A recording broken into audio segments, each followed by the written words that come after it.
नमस्कार मैत्रिणींनो, एका पुरुषाचा विचार सतत तुमच्या डोक्यात घोळत राहतोय का? सकाळी उठल्यापासून रात्री झोपेपर्यंत केवळ त्याचीच आठवण तुम्हाला सतावत आहे का? पण दुसरीकडे परिस्थिती अशी आहे की ती व्यक्ती तुमच्याशी कधीच बोलत नाही, ना फोन, ना मेसेज, ना संवाद साधण्यासाठी कोणताही पुढाकार. मग तुम्ही रात्रभर हाच विचार करत बसता की नक्की याचा अर्थ काय? त्याला तुम्ही आवडत नाही का? तुमची काही चूक होते का? की यामागे दुसरं काही कारण आहे? आज मी एक स्त्री म्हणून तुम्हाला या रहस्यामागचं संपूर्ण सत्य सांगणार आहे. आणि विश्वास ठेवा, मी जे सांगणार आहे ते तुमचा दृष्टिकोन पूर्णपणे बदलून टाकेल. त्यामुळे हा व्हिडिओ शेवटपर्यंत नक्की पहा, कारण यातली प्रत्येक गोष्ट तुमच्या स्वाभिमानासाठी अत्यंत महत्त्वाची आहे. आणि शेवटी मी तुम्हाला हे देखील सांगेन की अशा परिस्थितीत स्वतःला सावरण्यासाठी तुम्ही नक्की काय केलं पाहिजे. जेव्हा एखादा पुरुष तुमच्या डोक्यात सतत असतो पण तो तुमच्याशी कधीच बोलत नाही, तेव्हा याचा अर्थ फक्त एकच नसून अनेक असू शकतात. प्रत्येक परिस्थिती वेगळी असते, पण सर्वात आधी आपल्याला एक खूप महत्त्वाची गोष्ट समजून घ्यावी लागेल. जो माणूस तुमच्या विचारात आहे तो तिथे नक्की का आहे? त्याने तुम्हाला तसं वागायला प्रवृत्त केलं म्हणून तो तिथे आहे, की तुम्ही स्वतःहून त्याला मनात अवास्तव स्थान दिलंय? हा प्रश्न खूप गंभीर आहे, कारण यातूनच तुम्हाला सत्याचा उलगडा होईल. कधी कधी आपण कुणाला तरी आपल्या मनात इतकी जागा देऊन टाकतो की आपण स्वतःच एक काल्पनिक कथा रचतो, ज्याचा वास्तवाशी काही संबंध नसतो. आणि मग जेव्हा ती व्यक्ती आपल्या अपेक्षांना तडा देते तेव्हा आपल्याला दुःख होतं. त्यामुळे स्वतःला आधी हे विचारा, त्या पुरुषाने तुम्हाला कधी कोणताही स्पष्ट संकेत दिला होता का? त्याने कधी तुमच्यात खरोखर रस दाखवला होता का? की त्याच्या केवळ एका साध्या स्मित हास्याला किंवा एका शब्दाला तुम्ही खूप मोठा अर्थ देऊन बसलात? आता आपण हे समजून घेऊया की जेव्हा एखादा पुरुष तुमच्या डोक्यात तर असतो पण बोलत नाही, तेव्हा त्याची नेमकी कारणे काय असू शकतात. पहिलं आणि सर्वात सामान्य कारण म्हणजे त्याला तुमच्यात रस नाही. हो, हे ऐकायला थोडं कठोर वाटतंय, पण हेच कटू सत्य आहे. जर एखादा पुरुषाला एखाद्या स्त्रीमध्ये खरंच रस असेल तर तो स्वतःहून मार्ग काढतो, तो पुढाकार घेतो, तो बोलण्याची संधी शोधतो. आजच्या काळात जेव्हा फोन, मेसेज, सोशल मीडिया सगळं काही उपलब्ध आहे, तरीही जर कोणी तुमच्याशी बोलत नसेल तर याचा स्पष्ट अर्थ असा आहे की त्याला तुमच्याशी संवाद साधण्याची मनापासून ओढच नाहीये. व्यस्त असणं हे फक्त एक वरवरचं निमित्त असतं.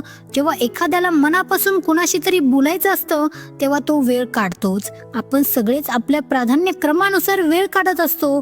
जर तुम्ही त्याच्या प्राधान्य सूचीमध्ये नसाल तर तो वेळ काढणार नाही. हे सत्य पचवायला जड आहे, पण तुम्ही जितक्या लवकर याचा स्वीकार कराल तितकं तुमच्यासाठी चांगलं असेल. दुसरं कारण असं असू शकतं की तो खूप लाजाळू किंवा अंतर्मुख आहे. हो, काही पुरुष स्वभावाने खूप लाजाळू असतात आणि त्यांना पुढाकार घेणं खूप कठीण जातं. कदाचित त्याला तुम्ही आवडत असाल पण तुमच्याशी बोलण्याचं धाडस त्याच्यात नसेल. कदाचित त्याला भीती वाटत असेल की तुम्ही त्याला धुडकावून लावाल किंवा तुम्हाला तो आवडणार नाही. पण इथे एक गोष्ट लक्षात घेण्यासारखी आहे, जर तो इतका लाजाळू असेल की महिन्यानुमहिने किंवा वर्षानुवर्षे तुमच्याशी बोलू शकत नसेल तर विचार करा की उद्या जर तुमचं नातं निर्माण झालं तरी परिस्थिती काय असेल? तो प्रत्येक लहान मोठ्या गोष्टीत असाच घाबरेल का? एका निरोगी नात्यासाठी दोन्ही बाजूंनी संवाद होणं आवश्यक असतं. जर कुणी सुरुवातीला धिटाईने बोलू शकत नसेल तर हा एक धोक्याचा इशारा असू शकतो. तिसरं कारण असं असू शकतं की तो आधीच दुसऱ्या कुणासोबत नात्यात आहे. कदाचित तो तुम्हाला बघत असेल, तुम्ही त्याला आवडतही असाल, पण तो आधीच दुसरीकडे गुंतलेला आहे. म्हणूनच तो तुमच्याशी बोलत नाहीये, कारण त्याला स्वतःच्या मर्यादा पाळायच्या आहेत. विशेषतः जर तुम्ही त्याला कामाच्या ठिकाणी किंवा सोशल सर्कलमध्ये भेटत असाल तर ही शक्यता जास्त असते. अशा वेळी त्याचं न बोलणं हे खरं तर त्याच्या नैतिकतेचं लक्षण आहे. तो स्वतःच्या नात्याशी एकनिष्ठ आहे. जर असं असेल तर तुम्ही सुद्धा त्या मर्यादेचा आदर केला पाहिजे आणि आपलं लक्ष दुसरीकडे वळवलं पाहिजे. चौथं कारण असं असू शकतं की तो तुम्हाला फक्त एक मैत्रीण म्हणून पाहतोय आणि त्याला कोणतीही चुकीची समजूत करून द्यायची नाहीये. कधी कधी पुरुष जाणून बुजून अंतर राखतात, कारण त्यांना वाटतं की त्यांच्या वागण्याचा चुकीचा अर्थ काढला जाऊ नये. कदाचित त्याने तुमच्या वागण्यातून असे काही संकेत मिळवले असतील की तुम्हाला त्यात रस आहे आणि त्याला तुम्हाला दुखावायचं नसेल किंवा परिस्थिती विचित्र करायची नसेल. मग तो लांब राहूनच तुम्हाला एक मूक संदेश देतो की त्याला तुमच्यात कोणताही रोमांटिक रस नाही. हा शब्दांशिवाय नाही म्हणण्याचा त्याचा एक मार्ग असतो. पाचवं कारण म्हणजे तो भावनिकदृष्ट्या संभ्रमात असेल. कदाचित तो एखाद्या जुन्या दुःखद ब्रेकअपमधून सावरत असेल, एखाद्या वैयक्तिक समस्येशी झुंजत असेल किंवा मानसिकदृष्ट्या कठीण काळातून जात असेल. अशा वेळी त्याला कोणाशी बोलायची इच्छा नसते, फक्त तुमच्याशीच असं नाही, तो स्वतःमध्येच मिटलेला असतो. पण इथे पुन्हा समजून घेण्यासारखी गोष्ट हीच आहे की जर कोणी भावनिक नात्यासाठी तयार नसेल तर त्याची वाट बघून तुम्ही फक्त तुमचा वेळ वाया घालवत आहात. तुम्ही कुणालाही स्वतःहून ठीक करू शकत नाही किंवा बदलू शकत नाही. तो व्यक्ती स्वतःच्या वेळेनुसार त्यातून बाहेर पडेल. आता एक खूप महत्त्वाचा मनोवैज्ञानिक पैलू समजून घेऊया. हार्वर्ड विद्यापीठातील संशोधकांना असं आढळले की जेव्हा आपल्याला एखादी गोष्ट पूर्णपणे मिळत नाही तेव्हा आपलं डोकं त्या गोष्टींबद्दल जास्त विचार करतं. जेव्हा एखादा पुरुष तुमच्याशी बोलत नाही पण तो तुमच्या आयुष्यात कुठेतरी अस्तित्वात आहे, कदाचित तो तुमच्या सोशल मीडियावर असेल किंवा तुमचे कॉमन फ्रेंड्स असतील, तेव्हा तुमचं मन ती अपूर्णता भरून काढण्याचा प्रयत्न करत राहतं. तुम्ही स्वतःचे तर्कवितर्क असता. तुम्हाला वाटतं की कदाचित तो लाजाळू असेल, कदाचित त्याला माहीत नसेल की तुम्हाला तो आवडतोय किंवा तो योग्य वेळेची वाट पाहत असेल. पण सत्य अनेकदा खूप साधं असतं. जर त्याला बोलायचं असतं तर त्याने नक्कीच संवाद साधला असता. आता थोडं थांबा आणि प्रामाणिकपणे विचार करा, तुमच्यासोबतही असंच घडतंय का? एखादा पुरुष तुमच्या मनात तर आहे पण तो बोलत नाहीये. जर हो असेल तर कमेंटमध्ये तुमची संमती दर्शवा. आणि जर तुम्हाला हे जाणून घ्यायचं असेल की या परिस्थितीतून बाहेर कसं पडायचं आणि आपली मानसिक शांतता कशी मिळवायची, तर या व्हिडिओला लाईक नक्की करा. पुढे मी तुम्हाला सांगणार आहे की तुम्हाला नक्की काय करायला हवं आणि त्या गोष्टी तुमचं आयुष्य बदलू शकतात. फक्त 2 सेकंद वेळ काढून लाईक बटन दाबा. आता चर्चा करूया की ही परिस्थिती तुम्हाला कसं प्रभावित करते. जेव्हा कोणी तुमच्या मनात सतत घर करून असतं पण तुमच्याशी बोलत नाही, तेव्हा याचा परिणाम तुमच्या आत्मप्रतिमेवर होतो. तुम्हाला वाटू लागतं की कदाचित तुम्ही पुरेशा सुंदर नाही आहात, तुमच्यात काहीतरी कमी आहे किंवा तुम्ही प्रभावहीन आहात. तुम्ही स्वतःवरच संशय घेऊ लागता आणि हे खूप धोकादायक आहे. तुमची किंमत यावर ठरत नाही की एखादा पुरुष तुमच्यात रस घेतोय की नाही. तुमची किंमत तुमच्या स्वतःच्या आत आहे, तुमच्या गुणांमध्ये, तुमच्या बुद्धिमत्तेत आणि तुमच्या स्वप्नांमध्ये. एखाद्या व्यक्तीचा रस किंवा अरस तुमची ओळख आणि अस्तित्व ठरू शकत नाही. दुसरं म्हणजे ही परिस्थिती तुमचा मौल्यवान वेळ वाया घालवते. जेव्हा तुम्ही अशा व्यक्तीचा विचार करण्यात आपली ऊर्जा खर्च करता ज्याला तुमच्यात रस नाही, तेव्हा तुम्ही अशा संधी गमावत आहात जिथे कोणीतरी तुम्हाला खरोखर प्रेम आणि आदर देऊ शकत नाही. तुमचं मन एक काल्पनिक नात्यात इतकं गुंतलेलं असतं की तुम्हाला वास्तवातील चांगल्या शक्यता दिसतच नाहीत. कदाचित दुसरं कोणीतरी असेल ज्याला तुमच्यात रस आहे पण तुमचं लक्ष त्याच्याकडे जातच नाहीये कारण तुम्ही दुसऱ्याचाच विचार करत आहात. तिसरं म्हणजे ही परिस्थिती तुमची मानसिक शांतता नष्ट करते. तो का बोलत नाहीये? माझं काही चुकलं का? मी त्याला आवडते का? हे सततचे विचार तुम्हाला तणाव देतात. तुमची झोप खराब होते, तुमचा आनंद हिरावला जातो. तुम्ही तुमच्या कामावर, मित्रावर किंवा कुटुंबावर लक्ष केंद्रित करू शकत नाहीत. हा एक प्रकारचा मानसिक तुरुंगवास आहे ज्यात तुम्ही स्वतःलाच कोंडून घेतलंय. आता सर्वात महत्त्वाचा प्रश्न, तुम्ही काय करायला हवं? पहिली आणि सर्वात महत्त्वाची पायरी म्हणजे सत्याचा स्वीकार करणे. जर कोणी तुमच्याशी बोलत नसेल तर ती त्याची निवड आहे आणि तुम्हाला त्या निवडीचा आदर करावा लागेल. हे किती वेदनादायी असलं तरी तुम्हाला मनाशी हे पक्क करावं लागेल. तुम्ही कुणालाही तुमच्याशी बोलण्यासाठी किंवा तुमच्यावर प्रेम करण्यासाठी विवश करू शकत नाही. तुम्ही जितक्या लवकर हे सत्य स्वीकाराल तितक्या लवकर तुम्ही आयुष्यात पुढे जाऊ शकाल.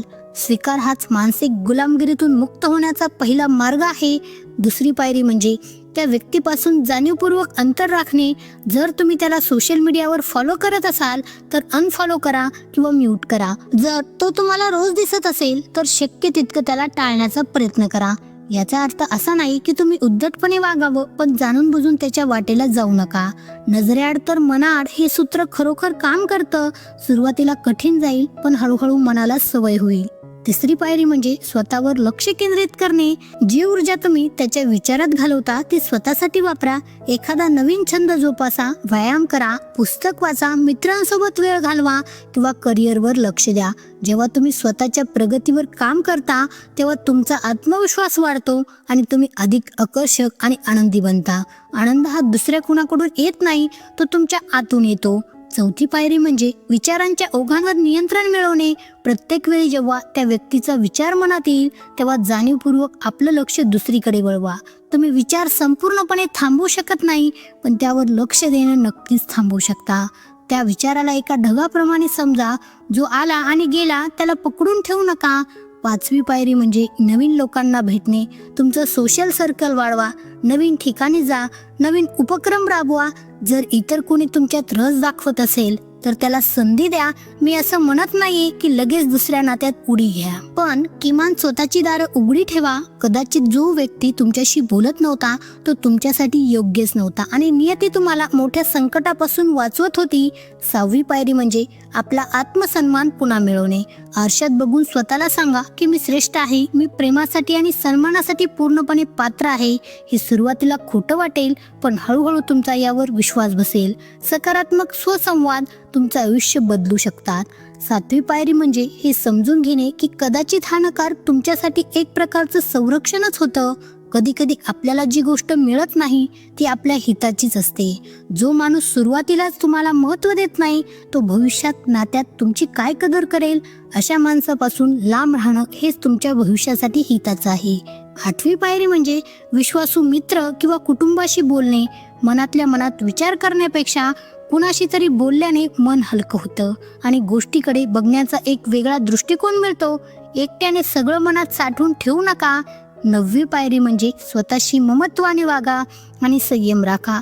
कोणाला विसरणं किंवा आयुष्यात पुढे जाणं हे एका रात्रीत होत नाही. काही दिवस चांगले असतील तर काही दिवस पुन्हा त्याची आठवण येईल. हे प्रक्रियेचा हिस्सा आहे. स्वतःला दोष देऊ नका. फक्त संत गतीने का असेना पण पुढे चालत राहा. 10वी आणि अंतिम पायरी म्हणजे आपल्या भविष्यावर लक्ष द्या. भूतकाळात किंवा वर्तमानातील निराशेमध्ये अडकून राहू नका. एका वर्षानंतर तुम्हाला स्वतःला कुठे बघायचं आहे? आजही त्याच माणसाचा विचार करत बसलेली एक दुःखी स्त्री म्हणून की स्वतःचं आयुष्य आनंदाने जगणारी एक स्वतंत्र आणि समर्थ महिला म्हणून? स्वतःची ध्येय निश्चित करा आणि त्या दिशेने पावलं टाका. एक खूप महत्त्वाची गोष्ट मला तुम्हाला सांगायची आहे. कधीही कोणत्याही परिस्थितीत स्वतःला कुणासाठीही कमी लेखू नका. जर एखादा पुरुष तुमच्याशी बोलत नसेल तर तो त्याचा तोटा आहे, तुमचा नाही. तुम्ही कुणाकडेही लक्ष, प्रेम किंवा आदराची याचना करायला जन्माला आलेले नाही आहात. जो तुमची किंमत समजत नाही तो तुमच्या लायकीचाच नाही. कोणतीही सबब नाही, कोणताही कदाचित नाही. तुम्ही एक स्वयंसिद्ध आहात आणि तुम्हाला अशा जोडीदाराची गरज आहे जो तुमची किंमत ओळखेल, जो तुमच्याशी बोलण्यासाठी मार्ग शोधेल आणि जो तुम्हाला त्याचं सर्वोच्च प्राधान्य मानून चालेल. जो हे करू शकत नाही तो तुमच्या आयुष्यात राहण्याच्या पात्रतेचाच नाही. पुढच्या वेळी जेव्हा तुम्ही स्वतःला कमी लेखाल तेव्हा हे नक्की आठवा की तुमचं मूल्य कुणाच्या प्रतिसादावर अवलंबून नाही. स्वतःवर प्रेम करायला शिका, मग जग तुमच्यावर प्रेम करेल. पुढील वेळी मी अशाच एका सायकोलॉजिकल विषयावर सविस्तर चर्चा करेन. तुम्हाला हा विषय कसा वाटला हे नक्की कळवा. धन्यवाद.